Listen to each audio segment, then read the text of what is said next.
So just another tiny little beach bar of thousands of them, no doubt, on a little beautiful part of the west coast again. Just I didn't want to go all the way back. It's only 15 more minutes, but my back's a bit kind of achy after driving. And again, just got another beautiful island to look at.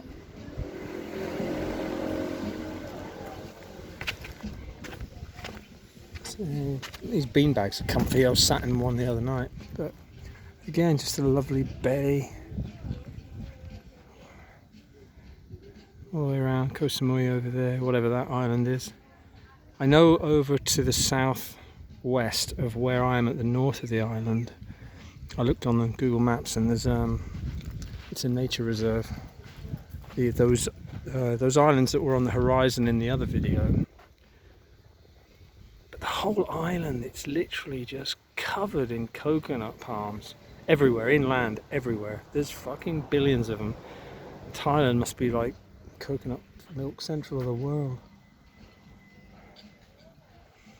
So that's the bar I saw from where I just pulled up to the edge to see if there was a restaurant or anything. I saw this one, and then as I was driving by, I just saw this little restaurant. I thought I'll have a coffee in there before going, and then probably what I'll do tonight, because I haven't logged it yet,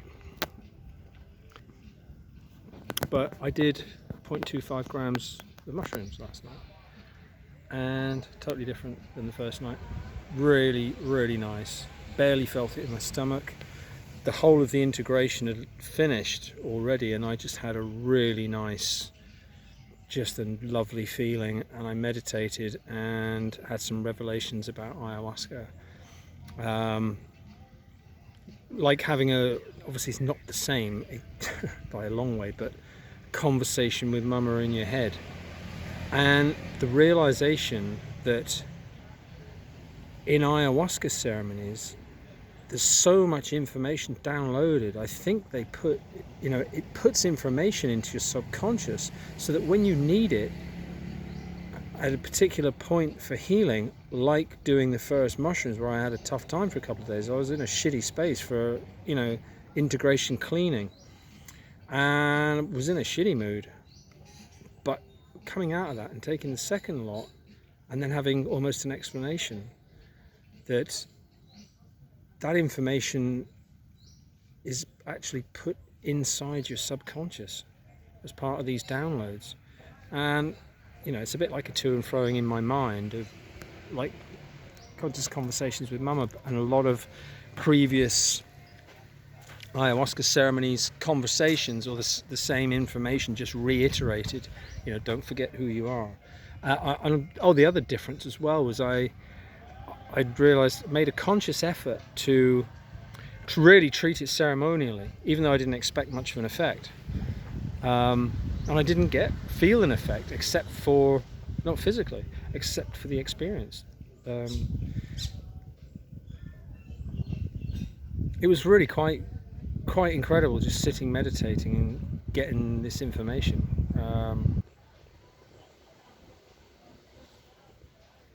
I've got to think about the healing. It was about continuous healing again, and it wasn't about dark energy.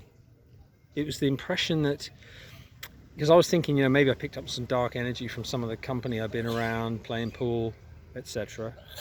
But Mama, in my head, Mama ayahuasca, sort of the intuition is, no, she said, this is continued. Remember I told you, your synapses are so conditioned because of your upbringing and the malicious environment you were in.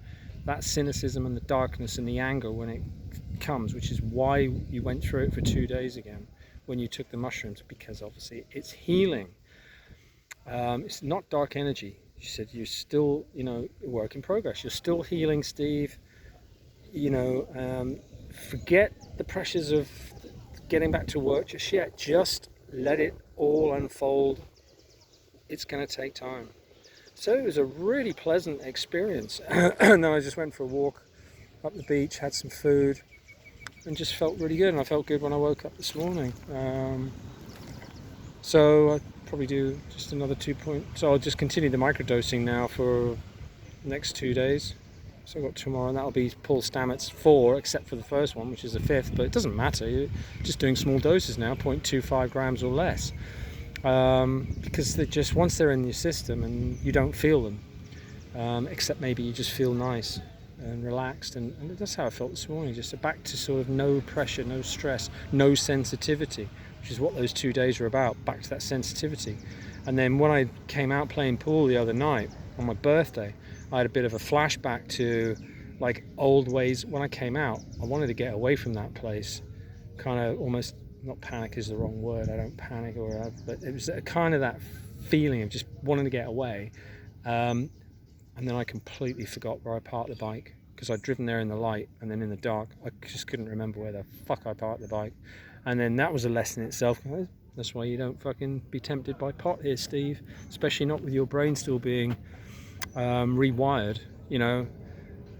And not that I want to, but there have been times when I've just been like, when those 2 days where I was fucked off, I came really close to, fuck this, what does it fucking matter, the future, bollocks, blah blah blah, bad mood, piss right off. And I seeing people smoking spliffs on the beach, and I just thought, fuck it, I'll just go and have a spliff. But I didn't, and I'm glad. It's just like, no, I don't like it anyway. And then I thought, well, what could be the effect then anyway? It could be fucking really horrible, not just the fact that it might actually disrupt the, you know, my integration process, and I have to be really mindful of that, especially what happened with the mushrooms. Plant medicine, totally different ball game. They heal, give, like I said in the other video, give you what you want, give you what you need rather, not what you want. I got what I needed, obviously, because those 2 days of irritability and then the usual wind-ups that go with it that kind of cause it, it's almost, you know, it's like it's done deliberately by Mama Ayahuasca. You know, I've had those conversations with her, and she'll just laugh. It's going, you know, of course it was me. It's like, fuck. But anyway, go and drink my coffee and maybe order a sandwich. A bit peckish already, but isn't it beautiful? Just these, I just fucking love this place. The people are so wonderful. Nothing's trouble. There's so many lovely girls that come over, and they're smiling and they're happy and they're talking.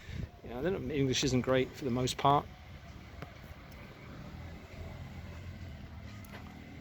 So there's the ferry. That'll be the Lamprey, the fast one.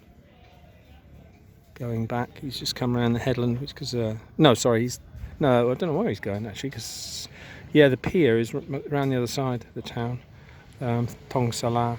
So that's whether it's doing a reverse trip, I don't know. I was looking at pictures of James Bond Island today. I thought, wow, I'd love to go there, but the trips are pretty pricey.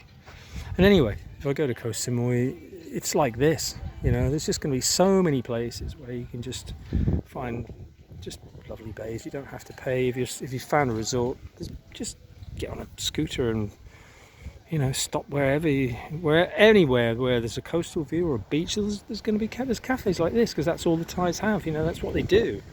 There's just businesses for all sorts. Just every stretch of, you know, beach there is on the main roads. Cafes, bars, pot shops, 7-Elevens, other hardware shops, whatever, lot, you know, for the development. The building standards are incredible. Really impressed. And when I was in the food market as well, that was really interesting. I went back to, you know, opposite the girly bars from the other night, because there's a good food market there. A food court with loads of different food. And I went to the toilets, and it's almost like in a back alley kind of behind the shops. And if that had been any other country like Peru or fucking Brazil or Hong Kong, there'd have been cockroaches and fucking dead rats, you know, behind the boxes. I don't know how the Thais do it. Just spotlessly clean, you know. Just incredible. It really is, just pretty much so. I'm sure there's a downside to it. There's a downside to everything. But God, of all the countries I've ever been to, if there was one that I could, you know, I'd want to live for the rest of my life in, and it's just typical the way it's worked out. With all that fucking healing, just using so much money, I'm just not in a position to do much, you know, apart from retrain and try and get back into some fucking well-paid industry job. But Mama doesn't seem to be happy, certainly not at the moment about that. She doesn't seem to think it's on the cards. Just wondering what that's bit of island sticking up there, right at the end, just like an odd rock sticking up. It's so nice to have 20/20 vision and see these things.